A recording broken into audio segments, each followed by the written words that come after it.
Welcome, everybody. Our 45 minutes has started ticking away, so we're going to go ahead and get started. I want to welcome you to this panel, TEFCA, a Living Framework. I'm going to serve as your moderator. I'm Erin Whaley. I'm a partner at Troutman Pepper and serve as outside counsel to the Sequoia Project. And while my co-panelists need no introduction, we're going to let them go ahead and introduce themselves. Should we start with you, Lindsey? I guess so. Lindsey Elkind. I'm inside counsel, in-house counsel for the Sequoia Project, and really happy to be here with all of you. Yeah, hey everyone. Mark Nee. I'm division director in the interoperability division in the Office of Policy at ONC. So I work under Mickey, and like everyone, I enjoyed the talk this morning. I hope to dig in a little bit more on some of the TEFCA aspects of what Mickey was talking about. Great. And Liz, we've got you on the screen for everybody to see, so welcome. Would you like to go ahead and introduce yourself? Oh, hold on, Liz. You're on mute, Liz. I show that I'm not? There you go. Okay. So I'm Liz Turi. I'm the branch chief of the Care Coordination and Collaboration branch in the Standards Division in the Office of Technology, and have been working closely as a technical SME for TEFCA. Great. Well, thank you guys for joining us today. I think earlier today and throughout the day, you guys have all heard the very exciting news that we will have QHINs go live in less than 45 days. Yes, always deserves a round of applause. So as you can imagine, as we have been reviewing Candidate QHIN applications, as we've been going through the onboarding process and looking forward to actual implementation and go live, we have learned a lot. And we want to make sure that we use those learnings to evolve and grow TEFCA so it can reach its maximum potential. We have also had a slight change in the type of relationship between the RCE and ONC. And so all of those changes and all of those learnings need to be incorporated into our living framework and our living framework documents, including the common agreement, the QTF, and our standard operating procedures, or our SOPs. So today on this panel, we're going to talk about some of those changes that have already been made in what we refer to as Common Agreement version 1.1, as well as in the QTF and what's to come in Common Agreement version 2. So with that, Mark, I think we'll start with you. Do you want to talk a little bit about what was in version 1.1, which was published earlier, I guess last month at this point? Actually, the goal was October, but it was November. You know, government things don't always happen when we want them to. But yeah, happy to talk about it. You know, I think probably a lot of you are familiar, but the Common Agreement is the legal contract that QHINs will sign with the RCE. And we put out version 1.1, and really the type of changes were primarily technical and clarifying. The bigger changes that we're thinking about, we'll talk more about, are in version 2. For instance, you know, we'll talk a lot about how it's going to be enabling FHIR-based exchange in version 2.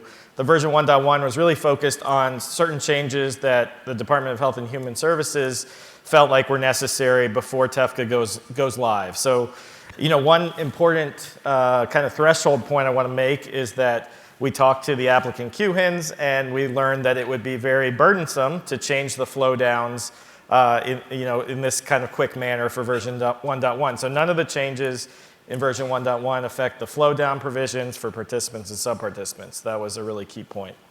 I'll just go really quickly through what the changes are at a high level. We have a document online on ONC's website that we call the release notes that has the same list. I encourage you to check it out. And like I said, these are, I think, important changes, but not the same structural changes that we are considering for version 2. So, we made changes, the technical and clarifying, things like changing contract. Now we're in a contract instead of the structure we had previously. There are some changes to change management to support ONC's decision making. We made some changes to confidential information add some language about the Freedom of Information Act. One of the most significant was QHIN appeals. We added an appeal structure for QHINs to appeal decisions made by the RCE for suspension or termination, which I think overall we feel is a positive shift, especially for the applicant QHINs. If they feel they've been wronged, there's certain recourse they can take through ONC, and there's going to be more information out. We're putting out sub-regulatory guidance before go live. That's the plan. And we put that in the Common Agreement version 1.1 changes to indicate that. We added a provision about sovereign immunity, and we removed a provision about federal agency forum selection. So, like I said, please check out the release notes for that list. And yeah, back over to you. I think that's it. Thank you, Mark. So while we were working on revisions to version 1.1, we've in parallel been working on some revisions for version 2. And there have been questions about why are we doing those things kind of at the same time? It's a big lift, and the answer is fire. I think you heard from Mickey earlier that fire is a key priority. We want to make sure that the Common Agreement supports that by the end of Q1 2024. And so to that end, we were hoping, Liz, that you could talk a little bit about the fire roadmap before we get into some of the changes that we're looking at in version 2 to support fire. Yeah, sure. So we had originally published a fire roadmap a while ago that described 3 phases for fire, the first being facilitated fire, or the first being going live under an IHE context and allowing fire structured data to be transmitted. The second phase would be facilitated fire, and the third phase would be brokered fire. And just as we've learned a lot of things that led to the iteration of the Common Agreement to 1.1 and now 2.0, we also learned a lot of things about how to approach fire. So we're still planning to go ahead with facilitated fire in version 2, and that means that point-to-point fire transaction, it's facilitated by the QHINs through patient lookup and certificate management. And then looking forward, we're still looking at brokered fire, but we're breaking it up into 2 versions, basically. One is where fire is being exchanged from QHIN to QHIN, like IHE is today. And then that final phase would be end-to-end fire, no matter how you're transacting. With brokered fire, we don't have exact timelines on that. We know from our experience in working through the IG that we put out earlier this year, we know from that there's just a lot of work that needs to be done, a lot of development that needs to be done. So we do have it in our sites, but we don't have a specific date in mind. So that being said, everybody's looking forward to fire. And Erin, I think I forgot to mention, we talked about it, I wanted to promote an upcoming HHS event related to Go Live and to version 1.1.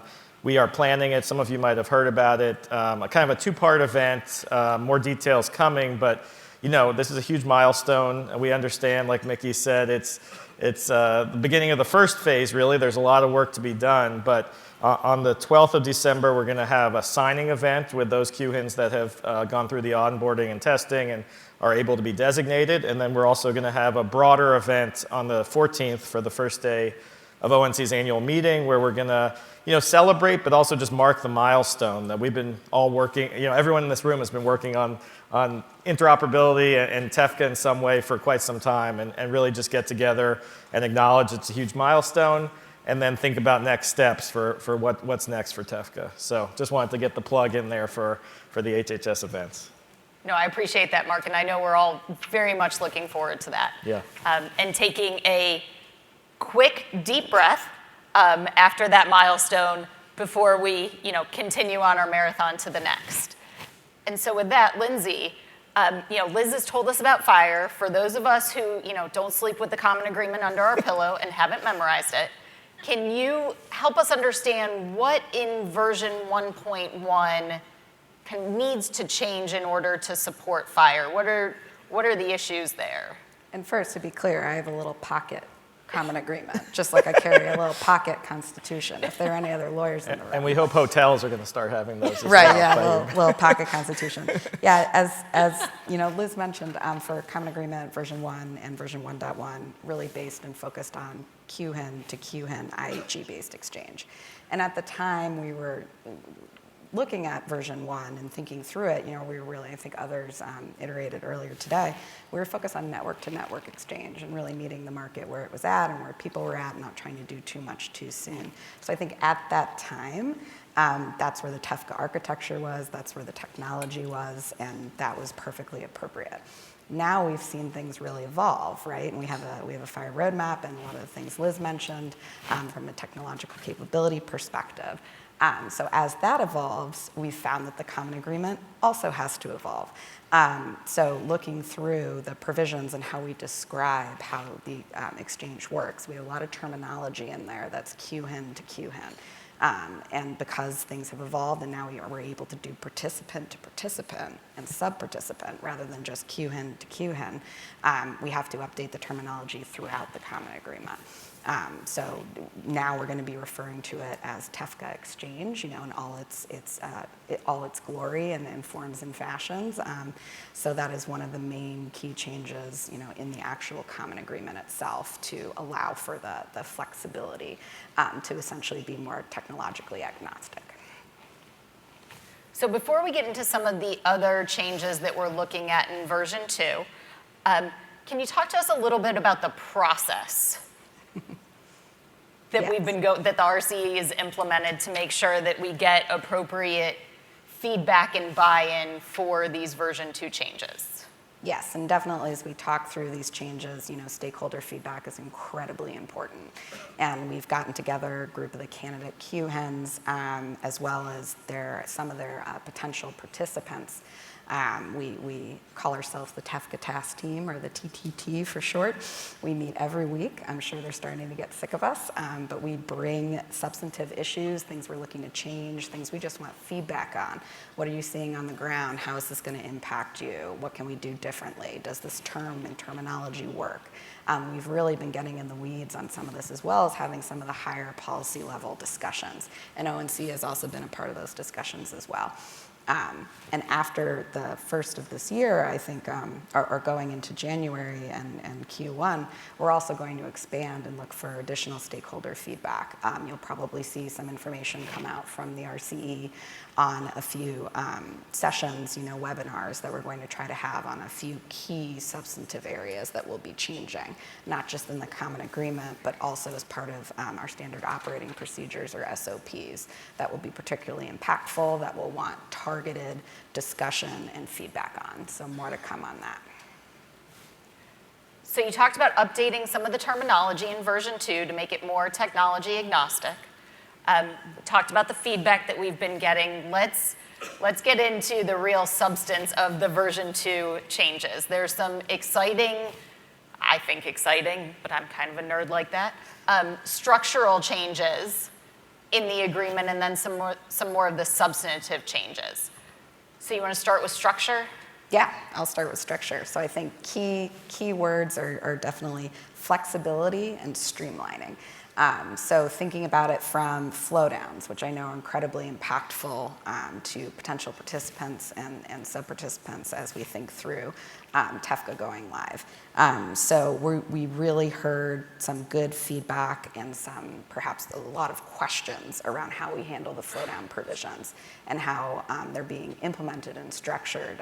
We initially allowed flexibility for how that works, and now we're moving towards a more static set of participant terms that every participant and sub-participant are going to be entering into, and we're going to append that, whether in its own section or an exhibit, to the common agreement. So everyone's working from the same set of terms. Previously, currently, demark sort of what the required flow downs are, and we have a guide for how you could potentially, as a QHIN, incorporate flow down terms as part of your participation agreements or perhaps existing network agreements. And really based on feedback and discussion, we've really heard the desire to have a static set of terms and to not have varying interpretations of what can go where and how it's said. So we heard you, we heard the feedback, and hopefully incorporating that will make things a little bit easier. Second, just real quick before you move on from the static flow down, so what that means for potential participants and sub-participants in the room is once version 2 goes into effect, regardless of which QHIN you use to connect, it will be the same terms that are applied to you. So under version 1.1, the terms are generally the same. The same types of terms have to be flowed down, but the QHINs were given flexibility to incorporate that into their agreements how they saw fit. And to Lindsey's point, we heard feedback that flexibility really put more of a burden on the QHINs to figure out how to include it, and they wanted that more static set of terms. We also heard it from participants and sub-participants that they want the same terms regardless of which QHIN they participate through. And so hopefully that will be a benefit to everybody in the ecosystem. Yes, that is the goal. In similar vein, looking towards flexibility and streamlining, we've also taken certain aspects of the common agreement and moved certain more procedural type provisions to our SOPs. And we're hoping that will allow additional flexibility. As we all know, we're going through it right now, twice. Amending the common agreement, is no easy feat. So I think we're all trying to accommodate, the potential for operational changes, lessons learned, things as we go live, and we QHINs start to come on board and get designated.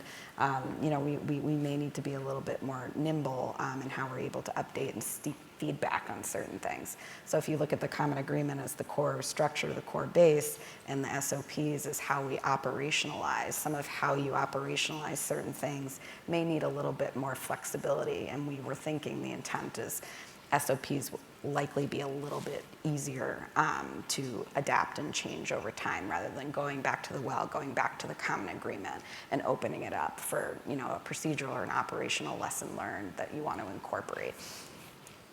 So we're hoping that will really help. So, a twofer, flexibility for SOPs and also the static participant terms. Mark, you want to talk about some of the security changes? Yes, and I am no security expert, but happy to brief you guys on some of the changes. As everyone knows, security and privacy are just foundational, key aspects of TEFCA, and to develop the level of trust, as everyone said, the T is so important. You need to have strong privacy and security protection. So, one thing we're looking at is encryption. In the version 1 and version 1.1 of the Common Agreement, encryption was focused on IAS. We're expanding it now for non-HIPAA entities because we think that is necessary to provide the type of protection we want. And, encryption is a really strong move in our minds to there. And we're also, I've kind of sat in on a lot of these TTT calls, and we've heard from so many stakeholders and many of you probably that there might be situations when an entity might want to try to connect to multiple QHINs. Up until this point, we've been focused on one connection because of the directory. However, we are exploring how to make it, like Lindsey said, more flexible to allow potentially, given certain use cases, entities to connect to multiple QHINs. We're still exploring how exactly to do that. I'm a lawyer, not a tech person, but I think we're going to figure it out. And I just want to say, it's been a pleasure working with the RCE and all of you, the applicant QHINs. I used to live in DC, and I'll say the state of the TEFCA union is strong. I think we have a great team, and just working through these types of issues and the complexities, I think it's exciting as a lawyer. So appreciate you all. You too. And these issues are very complex, right? So some of the changes that sound easy, like changing QHIN to QHIN references to TEFCA exchange, you can imagine on a TTT call with at least 10 lawyers, that just that type of change commands a very in-depth discussion. So when we get into discussions about how we can start to evolve the directory services section of the common agreement, or we can start to evolve and create flexibility around other substantive sections in the agreement, there is a lot of discussion. We are continuing to have those discussions. We are continuing to get feedback from the TTT, and all of that will feed into the additional feedback that we get after the first of the year from the broader stakeholder groups.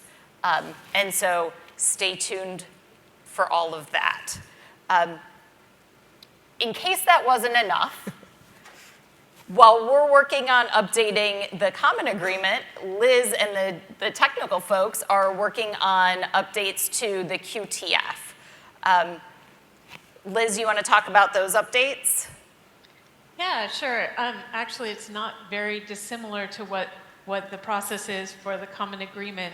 We've been meeting regularly and talking with technical representatives from our candidate QHINs and walking through the very technical details around or at least setting the stage to be able to implement all of the new concepts that we have coming out of common agreement, to like some of the changes to directory services and how those workflows actually could work in practice, and what that impact is to QHINs and ultimately to participants and sub-participants. The QTF itself has, in 1.0 was very QHIN focused with very little to be said about participants, but with the inclusion of FHIR, we need to think about participants as well. So other than that, it is a very similar process. And I'm sure you guys will appreciate the discussions between the lawyers and the policy folks, and then the technologists like Liz and her folks, right? So we're on these calls, we're talking about these substantive policy issues, and the lawyers and the policy folks, we kind of dream up exactly what we think it should be. How should it work? And then we turn to the technology folks and say, how are you going to make it so? Liz, how challenging has that been for you? It depends. What's helpful is to be able to talk it through and to be able to break it down and really try to understand what the vision is versus what we can and can't do. And what's been helpful is just having everybody come to the table and having those, really sometimes very, very fine-grained discussions with lots of different workflows, and to make sure that both the technologists and the lawyers understand what it is we're talking about, what it is we're describing it, because once we can describe it, then we can put it into functional requirements and technical requirements. And I think that's actually a great plug for when we are at a point for asking for broader comment. Make sure that everybody on your team is looking at those, so that you've got your lawyers looking at it from the legal perspective. You've got your policy folks looking at it from the policy perspective. You've got your technologists looking at it from the technology perspective. Your patient representatives looking at it from their perspective. And the more voices we can get from those different perspectives, the higher chance we have of actually getting it right. And getting it right from the policy perspective, getting it right from the implementation perspective. So, I know various panels have made various pleas. That is my plea to you guys at this point. I will second that. Yeah. Please send us your feedback. We do look at it. We do take it into account. We do try and respond to all of that feedback. So it is both a challenging and rewarding process to be involved with TEFCA and this living framework. I wanted to give our panelists a minute to kind of share with you guys what has been most rewarding and most challenging to date, because I think it really shines a light on the important work that we're doing here. You want me to go first? Mark, you I want can to kick go it off? first. Yeah, I mean, maybe it's not obvious to you all, but I think the rewarding is really easy. As a lawyer in the government, being able to work on this kind of project, the structure I'd say is challenging because you have you have ONC and HHS kind of guiding some of the policy overall. Then you work through a contract with a nonprofit. And then we have these private entities who are doing great work to get ready to participate, but ONC isn't actually signing the agreement. So there's lots of challenges there, but it's also amazingly exciting to kind of step outside of some of the work I did before, which was I worked on the certification program in regulations at ONC and also on information blocking. I was a reg writer, and this is a lot more hands-on, and you see the pieces coming together, the interoperability puzzle. Obviously there's still lots of missing pieces as we've all talked about, but when you work on the certification that sets the standards for what the data needs to look like, then you work on information blocking, which it creates the laws that say you got to share the information unless there's a really good reason not to. And then you help work on TEFCA, which is the vehicle for making the information actually flow based on that framework you've created. And so I think it's just an exciting time to be a part of this. Challenging. I think we've all talked about the issues are challenging, but I think that's exciting. And I think just like I said, I love this team. I think working with the RCE has been a pleasure. Mary Ann's leadership is great, and Nikki is amazing. And I think there's just a bright future here for the types of things that we can tackle through TEFCA. We talked about research, talked about authorization, but there's, we have to take it step by step, and I think we need to meet the market where it is, and that's why certain things have been rolled out the way they have, like FHIR, but this is a huge step in the right direction, which is amazingly exciting. Yeah, I think I echo a lot of the same sentiments. It's been incredibly rewarding to watch this move forward. Prior to being a nonprofit, I was in the private sector on the provider side, and first seeing the Cures Act come out, the information blocking rules, and then joining Sequoia, and then getting the privilege to be able to work, as a lawyer on the common agreement and moving that forward and all the intricacies that come with that. The questions around non-HIPAA entities and construct around privacy and how do we adapt security, how do we implement FHIR is incredibly exciting, and then trying to make that fit within the framework of the common agreement. Has been, incredibly rewarding, and knowing that we are marching towards making a difference, and it sounds corny, but it's really important.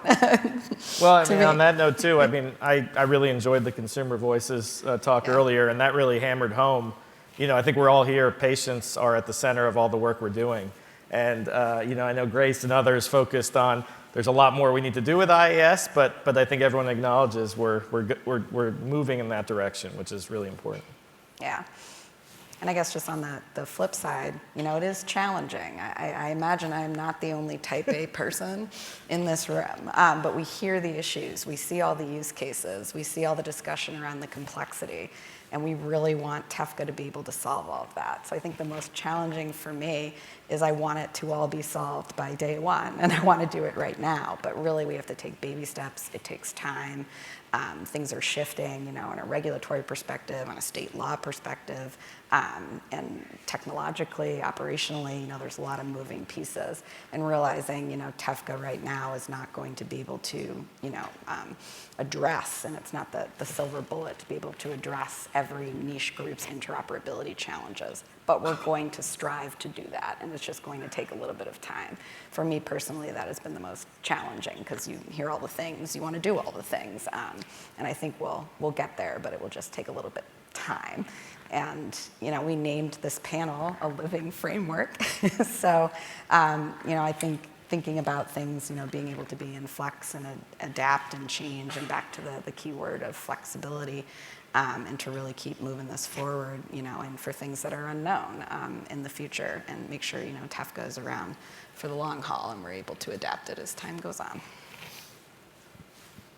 Thank you. Liz?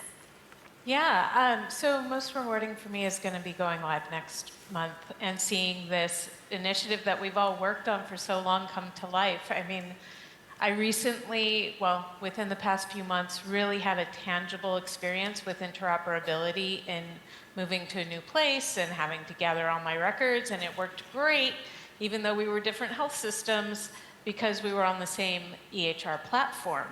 And whereas one member of my household is still struggling to get her records because they come from another state, they come from another healthcare system, and it will be so tremendously exciting to see her records to be able to come together from no matter where she got care. So that for me is going to be the very most rewarding day of my life, I think. The most challenging is developing TEFCA while it's in flight. We've all heard Marianne talk about the fact that building TEFCA is like building an airplane while it's flying. It's true, and it makes all the work so challenging, but really exciting. So I'm looking forward to it. Great, thank you. So I think with that, we will open it up to questions.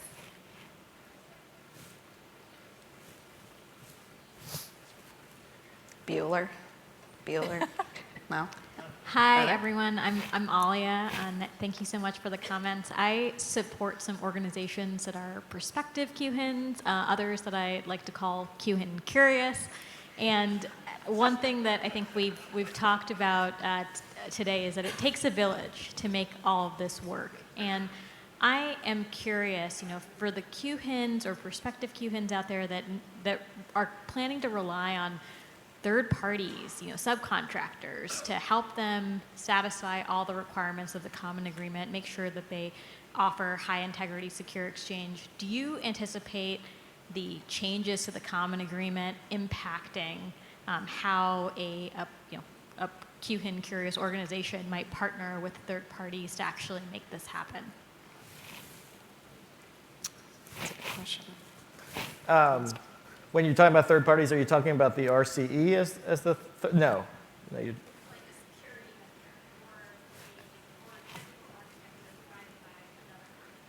Gotcha. Yeah, I mean, this is my perspective, but I think the changes to common agreement will not change that relationship really. I mean, we're going to try to be as transparent as possible in explaining what flow downs are changing and what the biggest policy shifts will be.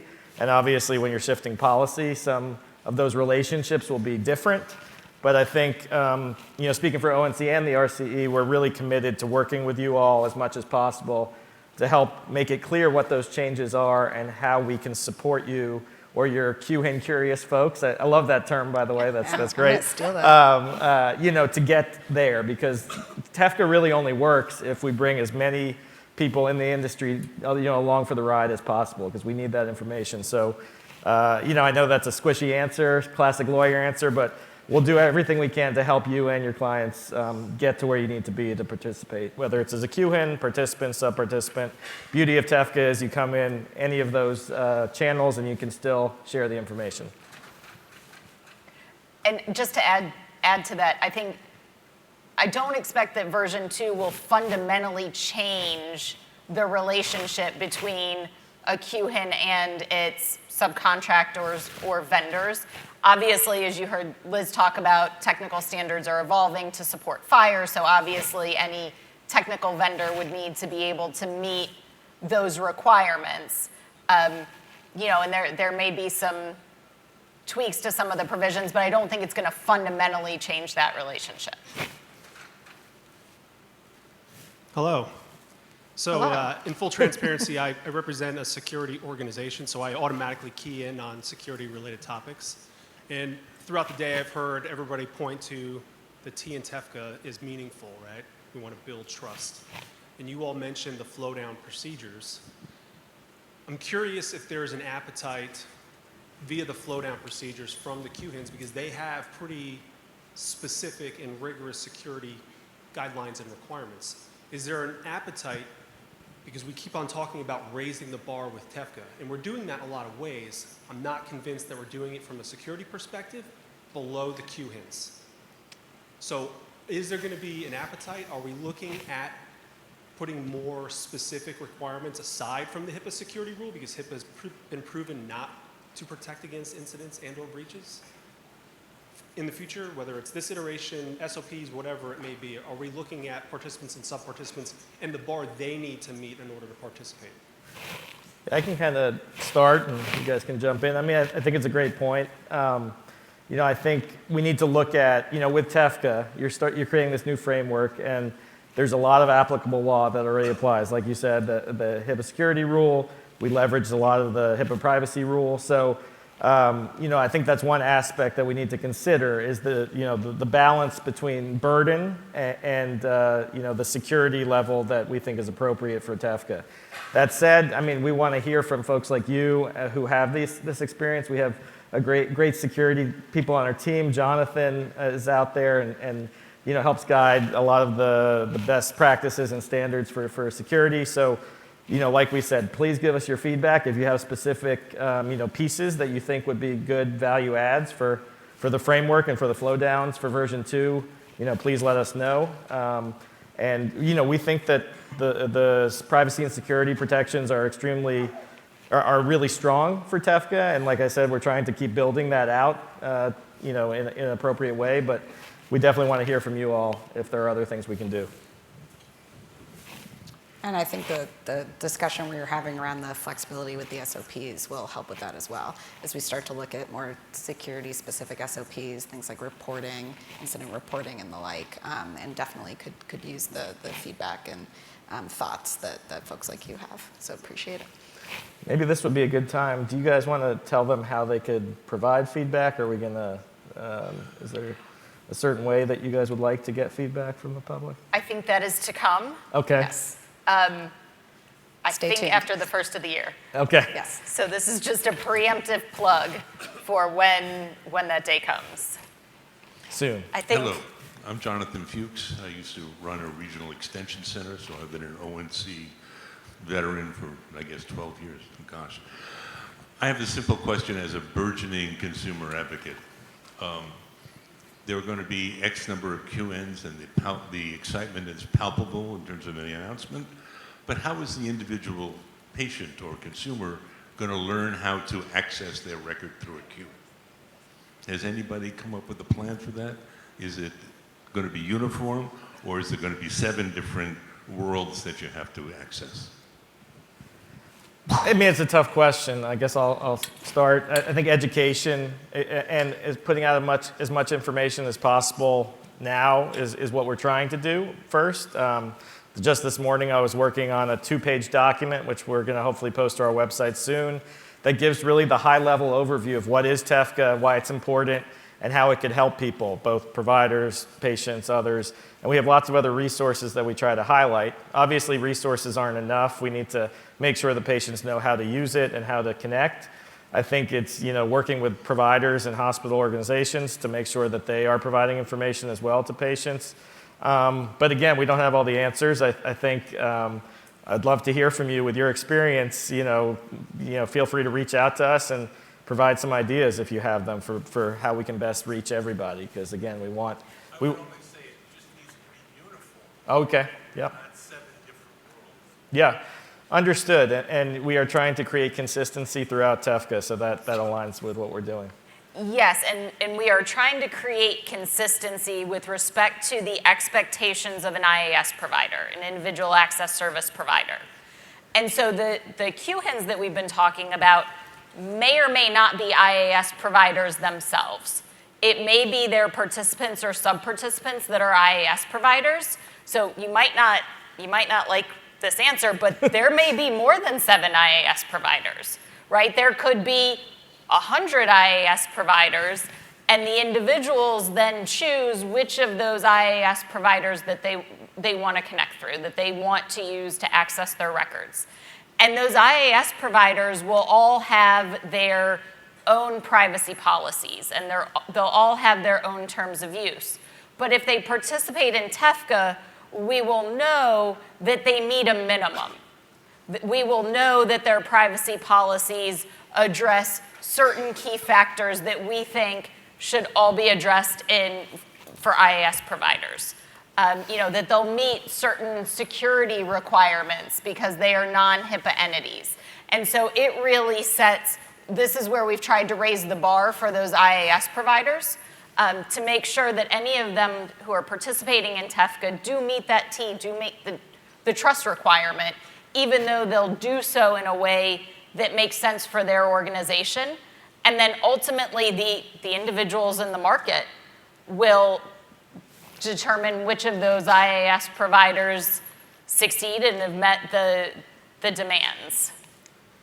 One other point, I think it goes back to the gentleman's point over there, is also within HHS, we are working very closely with the Office of Civil Rights on HIPAA issues, and there's a lot of cross-department coordination on TEFCA. Just want to make everyone aware of that.